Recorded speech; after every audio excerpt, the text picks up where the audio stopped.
Good morning student. আজকে আমরা class 11-এর 4th chapter থেকে একটি গুরুত্বপূর্ণ টপিক স্টিলি সম্পর্কে আলোচনা করব। দেখো, প্রথমেই বলি যে এই স্টিলি এবং ভাস্কুলার বান্ডেল দুটোর মধ্যে তোমাদের অনেক সময় মনে হতে পারে যে দুটো একই জিনিস।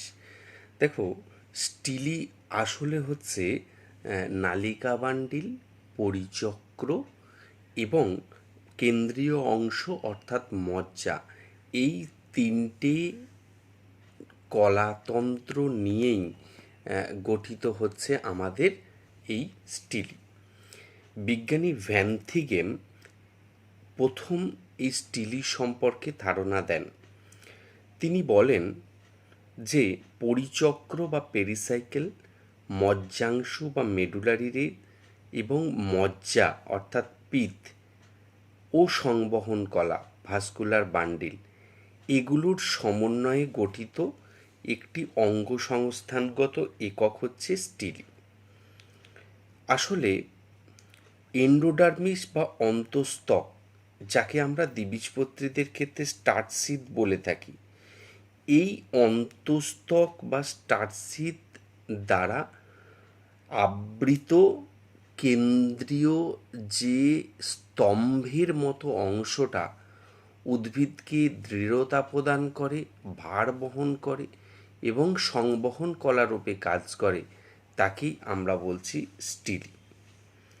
এখন এই স্টিলির যদি আমরা একটু সংজ্ঞা দিতে চাই, যে উদ্ভিদের দেহের মূল এবং কাণ্ডের কেন্দ্রস্থলে অবস্থিত, দৃঢ়তা ও সংবহনে সাহায্যকারী স্তম্ভের মতো গঠন বিশিষ্ট, জাইলেম ও ফ্লোয়েম সমন্বিত, মজ্জাযুক্ত কিংবা মজ্জাবিহীন অংশকেই স্টিলি বলা হয়। দেখো, আসলে একটা গাছের ছাল অংশটাকে ছাড়িয়ে নিলে যে কেন্দ্রীয় অংশটা অর্থাৎ কাষ্ঠল অংশটা বের হয়ে আসবে, সেটাই হচ্ছে স্টিলি। তোমাদের মনে হতে পারে যে স্যার ভাস্কুলার বান্ডিল বা নালিকা বান্ডিলেও আমি এই ধরনের কথা বলেছিলাম। আসলে দেখো, নালিকা বান্ডিল ছিল শুধু জাইলেম আর ফ্লোয়েম, তার সাথে ভাস্কুলার ক্যাম্বিয়াম। কিন্তু জাইলেম, ফ্লোয়েম, ভাস্কুলার ক্যাম্বিয়াম তো থাকবেই, উপরন্তু স্টিলির ক্ষেত্রে নালিকা বান্ডিল ছাড়াও মজ্জা, মজ্জাংশু এবং পরিচক্রর সাথে যুক্ত থাকবে। তার মানে স্টিলি সেন্সু মানে ব্রড সেন্সে যেটা স্টিলি, ন্যারো সেন্সে কিন্তু সেটাই ভাস্কুলার বান্ডিল। কারণ ভাস্কুলার বান্ডিল বা নালিকা বান্ডিল হচ্ছে স্টিলির মূল উপাদান। এইবার আমরা একটু দেখে নিই যে স্টিলি কেবলমাত্র যে সংবহন কলা অর্থাৎ জাইলেম, ফ্লোয়েম কিংবা ভূমিকলার অংশ নিয়ে গঠিত। আমরা প্রথমেই চলে আসি যে স্টিলির প্রকারভেদে। দেখো, স্টিলিকে মূলত দুভাগে ভাগ করা হয়। বিজ্ঞানী ফান, বিজ্ঞানী ইসাও 1955 সালে স্টিলিকে মূলত দুটো ক্যাটাগরিতে ভাগ করেন, একটা প্রোটোস্টিলি আর একটা সাইফোনোস্টিলি। তোমাদের এই দুটোই সিলেবাসে রয়েছে। তো আমরা প্রথমেই চলে আসবো প্রোটোস্টিলি। দেখো, প্রোটোস্টিলি বিষয়টা হচ্ছে মজ্জাবিহীন স্টিলিকেই প্রোটোস্টিলি বলা হয়। আমরা আগেই বলেছি যে স্টিলির যে উপাদান পরিচক্র, মজ্জা, মজ্জাংশু এবং ভাস্কুলার বান্ডিল, তো কিছু কিছু স্টিলি আছে যাদের মজ্জা থাকে না, তাদেরকে বলা হচ্ছে প্রোটোস্টিলি। আর যে স্টিলিতে আমাদের মজ্জা থাকে তাকে বলা হচ্ছে সাইফোনোস্টিলি। তাহলে মজ্জাবিহীন জাইলেমের একটি নিরেট স্তম্ভকে ফ্লোয়েমের একটি নিরেট স্তম্ভ দ্বারা যদি বেষ্টিত হয়ে থাকে, তখনই তাকে বলা হবে প্রোটোস্টিলি। এখন এই প্রোটোস্টিলি হচ্ছে সবচেয়ে সরল এবং আদি প্রকৃতির স্টিলি। আমরা যদি এই প্রোটোস্টিলিকে প্রস্থচ্ছেদে দেখি, অর্থাৎ যে সমস্ত উদ্ভিদের প্রোটোস্টিলি দেখা যায় তাদের কাণ্ডের প্রস্থচ্ছেদ করে যদি দেখা হয় মাইক্রোস্কোপে, তাহলে প্রোটোস্টিলিকে কখনো গোলাকার, কখনো তারকাকার, কখনো কোণাকৃতি, কখনো অসমভাবে খাঁজ কাটা, এরকম নানা আকারের দেখা যায়। এখন এই প্রোটোস্টিলির মধ্যে যে জাইলেম স্ট্র্যান্ড রয়েছে মূলত এই জাইলেমের আকার অনুযায়ী কিন্তু আমরা এই প্রোটোস্টিলিকে কয়েকটা ভাগে ভাগ করি। যেমন ধরো, তার মানে কী হলো না, প্রোটোস্টিলি হলো মজ্জাবিহীন স্টিলি, এবং এটা আদি প্রকৃতির স্টিলি, এবং এই স্টিলির ক্ষেত্রে জাইলেম কলার আকৃতি কীরূপ সেই অনুযায়ী এর আবার কতকগুলি ভাগ রয়েছে। আমরা এর মূলত 4টে ভাগ আমরা করে থাকি: প্রোটোস্টিলি, হ্যাপ্লোস্টিলি, অ্যাক্টিনোস্টিলি, প্লেকটোস্টিলি এবং মিশ্র মজ্জাস্টিলি অর্থাৎ মিক্স পিথ স্টিলি। তো আমরা প্রথমেই চলে আসছি প্রোটোস্টিলি, প্রোটোস্টিলির প্রথম ভাগ হচ্ছে হ্যাপ্লোস্টিলি। দেখো, কেন্দ্রের গোলাকার ও মসৃণ নিরেট জাইলেম স্তম্ভকে ঘিরে ফ্লোয়েম আবৃত থাকলে তাকে বলা হয় হ্যাপ্লোস্টিলি। তোমরা এখানে এই যে ছবিটা দেখতে পাচ্ছ, এটা হচ্ছে আমাদের কিন্তু হ্যাপ্লোস্টিলির ছবি। এখানে যদি তোমরা লক্ষ্য করো, এই ভেতরের অংশটা হচ্ছে জাইলেম, এই পুরো ভেতরের অংশটা হচ্ছে জাইলেম, এবং জাইলেম এখানে কিন্তু দেখো আকারটা পুরো গোল আকৃতি রয়েছে। আর জাইলেমকে ঘিরে সমপরিসরে রয়েছে দেখো বাইরের দিকে, এটা হচ্ছে ফ্লোয়েম। তাহলে জাইলেম রয়েছে মাঝে, আর জাইলেমের চারপাশে রয়েছে ফ্লোয়েম জাইলেমকে আবৃত করে রেখেছে। এবং এই ধরনের স্টিলিকেই আমরা বলছি হ্যাপ্লোস্টিলি।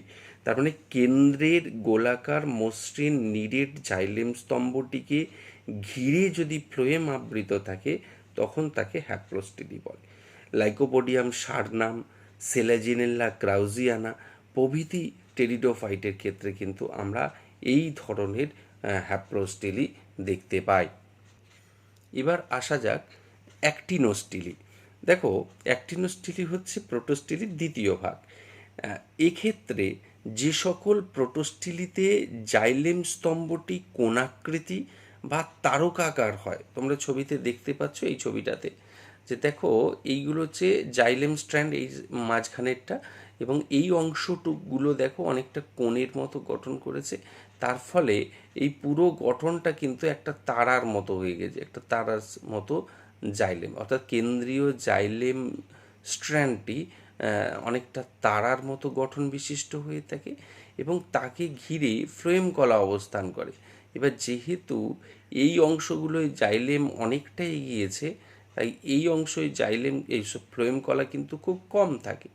এই অংশগুলো যেখানটা অনেকটা খাঁজ রয়েছে, এই জায়গাগুলোয় কিন্তু ফ্লোয়েম বেশি থাকে।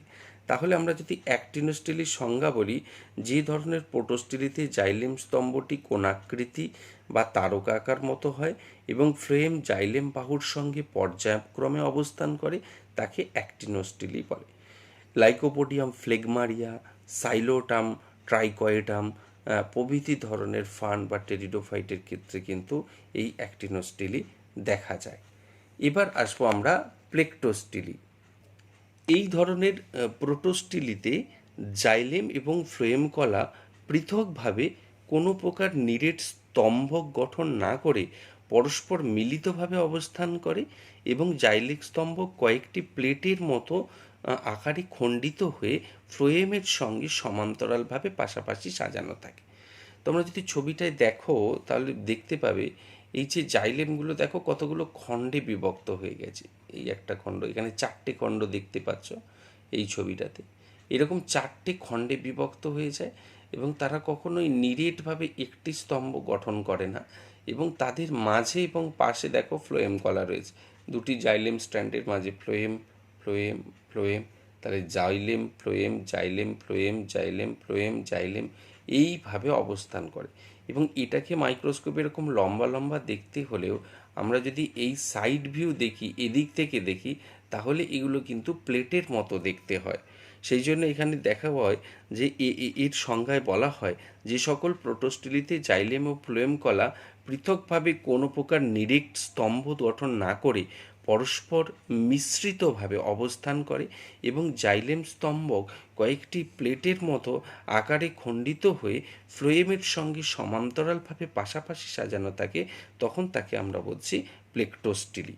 দেখো, যতগুলো ধরন দেখলে প্রোটোস্টিলির, তাদের মধ্যে প্লেকটোস্টিলি হচ্ছে সবথেকে উন্নত প্রোটোস্টিলি। লাইকোপোডিয়াম ক্ল্যাভেটাম, লাইকোপোডিয়াম ভলুবাইল প্রভৃতি টেরিডোফাইটের ক্ষেত্রে কিন্তু প্রোটোস্টিলি দেখা যায়। এই 3 প্রকার এই 3 প্রকার প্রোটোস্টিলি ছাড়াও আরও কয়েক প্রকার প্রোটোস্টিলি দেখা যায়, যেমন হচ্ছে মিশ্র মজ্জাস্টিলি। এক্ষেত্রে কী হয় বলো তো, না এক্ষেত্রে জাইলেমের উপাদানগুলি বিশেষত ট্র্যাকিড মজ্জার প্যারেনকাইমা কোষের সাথে এমনভাবে মিশে থাকে, যার ফলে এই ধরনের স্টিলির গঠনকে অনেক ক্ষেত্রে প্রোটোস্টিলি এবং সাইফোনোস্টিলির মাঝামাঝি বলে মনে হয়। সেই জন্য এই ধরনের স্টিলিকে মিক্সড প্রোটোস্টিলি বলা হয়।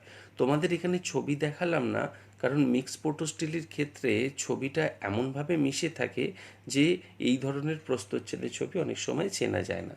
তাই মিক্সড প্রোটোস্টিলি আসলে হচ্ছে প্রোটোস্টিলি এবং সাইফোনোস্টিলির মাঝামাঝি একটা অবস্থা। গ্লাইকোনিয়া নামক প্রাণীর ক্ষেত্রে কিন্তু এই ধরনের স্টিলি লক্ষ্য করা যায়। তাহলে আমরা প্রোটোস্টিলির যে বিভিন্ন ভাগগুলো, অর্থাৎ স্টিলি কাকে বলে, স্টিলির কাজ কী, স্টিলি কয় প্রকার, প্রোটোস্টিলি সাইফোনোস্টিলি কাকে বলে, প্রোটোস্টিলির মূল ভাগগুলো কী কী, সেগুলো নিয়ে আলোচনা করলাম। পরের একটি ভিডিওতে আমরা সাইফোনোস্টিলির ভাগগুলো নিয়ে আলোচনা করব। আজ এ পর্যন্তই।